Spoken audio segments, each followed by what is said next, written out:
రోజు మనిషికి కూడా సిగరెట్ పెట్టె మీద రాసి ఉంటుంది. ఆ సిగరెట్ పెట్టె మీద ఏమని రాసి ఉంటుందో తెలుసా? ఊపిరితిత్తులు పాడైపోయినట్టుగా. రే నాయనా, ఇది దాగేవంటి ఊపిరితిత్తులు పాడైపోతాయి, ఇక బతుకాలం అంతా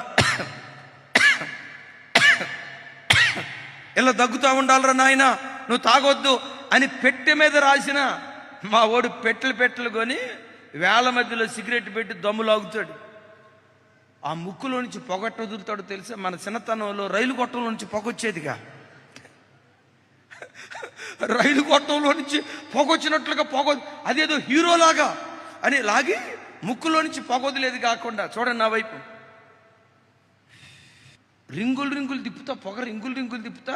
ఆడేదో ఆస్కార్ అవార్డు సాధించినట్టుగా, నీటిలో మంచి సీట్ వచ్చినట్లుగా, ఎంబీబీఎస్లో జాయిన్ అయినట్లుగా, ఎండి అయినట్టుగా ఫీల్ అయిపోతాడు.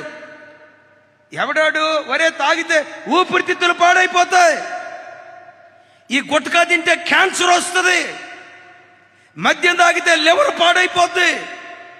త్రాగే మందు బాటిల్ మీద రాయిసిన వీడు తాగుతాడు. ఎందుకో తెలుసా? గాడిదవాడు. కుటుంబాలు భ్రష్టు పట్టిపోతున్నాయి తెలుసు, అవయవాలు పాడైపోతున్నాయి తెలుసు.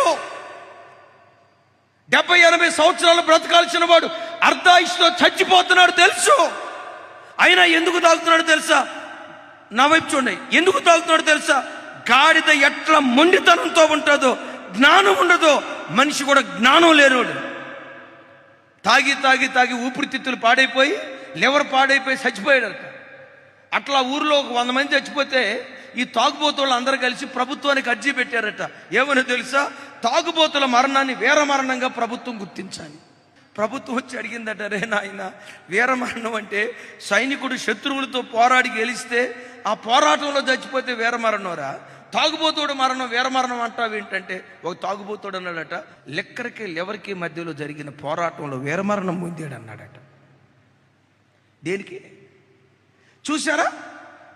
అంటే వాడు చేసిన తప్పును ఎట్లా కప్పిపుచ్చుకోవాలని ప్రయత్నం చేస్తాడు.